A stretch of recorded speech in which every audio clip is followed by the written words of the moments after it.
All right, in this video, we're going to get started on that new website project that I announced last week. And we're going to do a couple of things. So we're going to get a domain and set up a website. And then in part two, we're going to get some content on that website and put a funnel in place.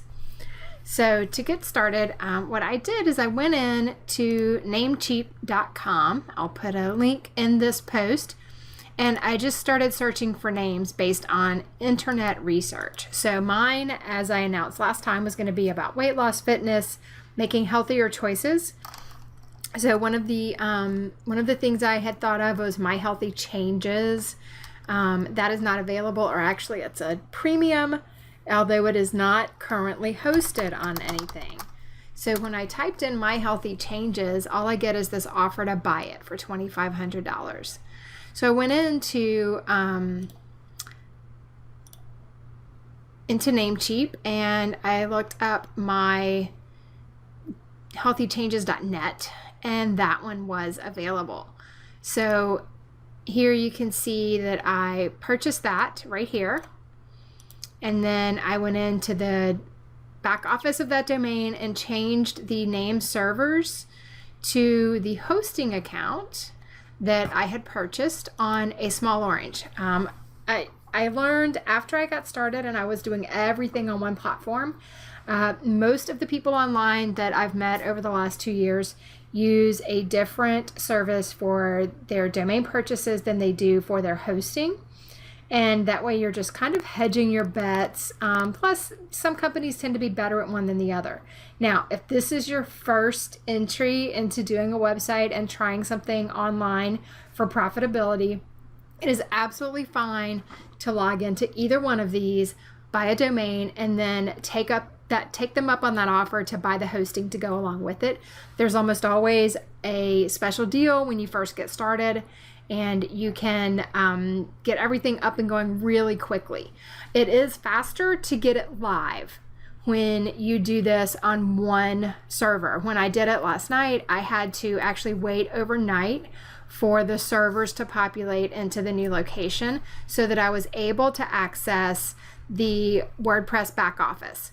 So once you have your servers pointed to the correct location, then you're actually going to go into your CPanel and you're going to upload WordPress. And let's see if I can figure out how to do that here for you.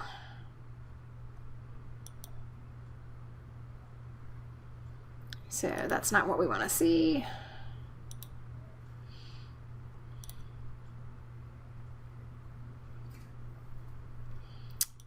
Look under my services.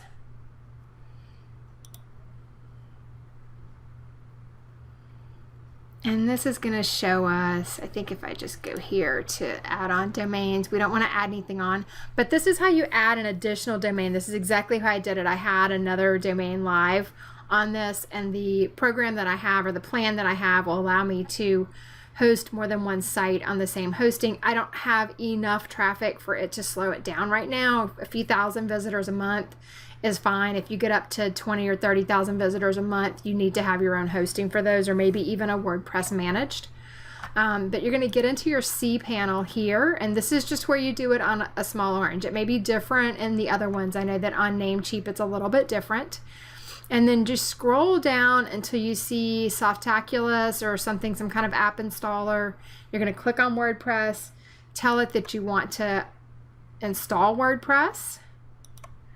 Select the domain. You always want to install it right on the root HTTP, not the www version, because then people have to type in the www. And then you select the domain that you want to upload it on. You get rid of this extra directory because that's going to mess it up, and type in your site name, what you want your description or your little tagline to be. You can change that once you get it set up. It doesn't have to be perfect. Go ahead and use some type of encrypted key program. LastPass is a good one that remembers passwords for you, and they will generate passwords. I usually take about half of a password for a user ID, or more than that sometimes, and then do a full 8 to 10 digit or 8 to 10 character password, so that you are starting here from scratch. Also, never leave this email address as your admin. You want to change that. And you can select the theme here. I'm using Optimize Press as my theme. You can use any theme you want. Optimize Press is something I know how to use. It is a paid theme. And there is an annual renewal to continue to get the support, but it's very reasonably priced for the amount of support you get. And it allows you to do a full blog with all the responsiveness. Everything they have is mobile responsive for tablets and mobile phones. And it also has a page creator template system built in as well. So you could do landing pages, thank you pages, video pages. You can build courses. You get the optimized member download when you buy it and all that stuff too. So you can do it as a theme or a plugin. I just really like Optimize Press because of its flexibility. So then you would click install. I'm not going to do that because we've already got it installed on ours. So we don't need to do that right now. So we're going to back out of all this, and I can show you once you take care of that and you buy your domain and then you do your hosting, this is what you're looking at. And this is your dashboard for your back office for your WordPress site. This is what it's going to look like when you don't have anything on it yet. And next thing we're going to do is go to Appearance and Themes. And I did upload it. What you would do here is add new. And then you're going to want to upload a theme, choose a file, and it needs to be a zipped format. So again, we're not going to do that right now because we already uploaded the theme that we wanted. So right here, when you hover over Optimize Press, we're going to go ahead and tell it to activate that. I did download a new version so that it is the updated version. And then I'm going to pause this, go in and grab my API key. Okay, so I've got the API key, and we're just going to save those settings, and that's going to validate the theme for us. It'll take just a moment to go through that process.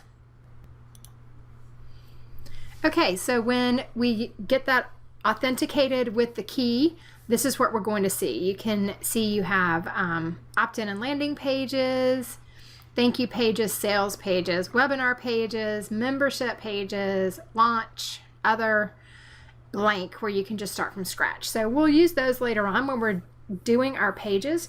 Right now, what I want to do is upload a plugin that's going to help make things go a little bit faster for us. So Akismet is anti-spam. You definitely want that. This is a Hello Dolly is for WordPress help. I usually undo that one. Loginizer limits login attempts. So we're going to leave that one as is, and we'll work on those settings a little bit later. Right now we do want to add this, and again we're going to upload it. We're going to choose a file. Oops. Just going to drag this to the other screen so I can grab that very quickly. Okay, so we've got the file uploaded. Now we're just going to install that plugin.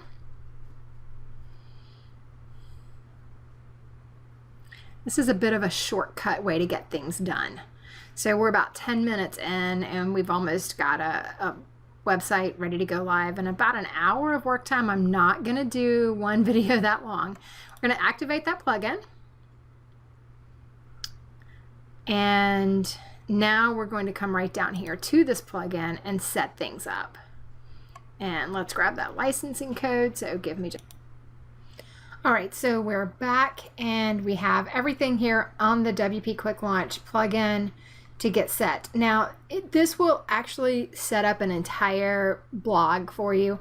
I am not going to use the keywords where we can put in a keyword and a file URL that would be a text file to add a blog post. You can actually add feature images, have it go fetch relevant YouTube videos for you. I want to show you how to put content on the site, so I'm not going to use this feature. We do want to change the permalinks to post name. That allows the search engine spiders to find us. And we're going to delete that little hello world, post, pages, comments, all of that stuff. So I only recommend using this on a brand new site. If you have an existing site, it's going to clear out all of your data and settings, so you don't want to do that.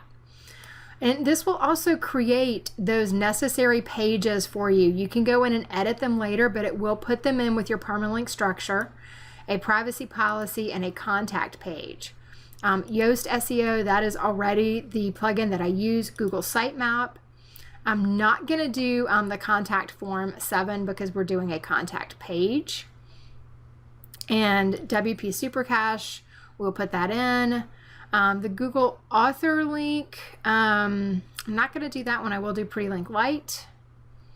There's an author box associated with Optimize Press that you can do in your user settings that we'll get to later on in the training. So we're not going to do any of this stuff on the content pages here. So we're just doing the part that I have checked, and we're going to go ahead and process that. Now, when we go over here to pages, you can see all those pages I just created are there. So the other thing I'm going to do while we're here is here in Appearance, actually in Optimize Press, we're going to go into Blog Setup, and that's where I'm going to stop for this one, and that's going to be video number 2 in the next post. I'm going to update you guys on what I'm doing with that and take it to video number 2. I want to try to keep these around 10 or 12 minutes so I don't lose anyone in the process. And I will take you step by step on what we've done so far, and it will be only a couple of days for the next one because we're getting the content ready and ready to launch the site in the next few days. And that's it. Have a great day, and I will post the links to everything that I've used in here in this post. Thanks.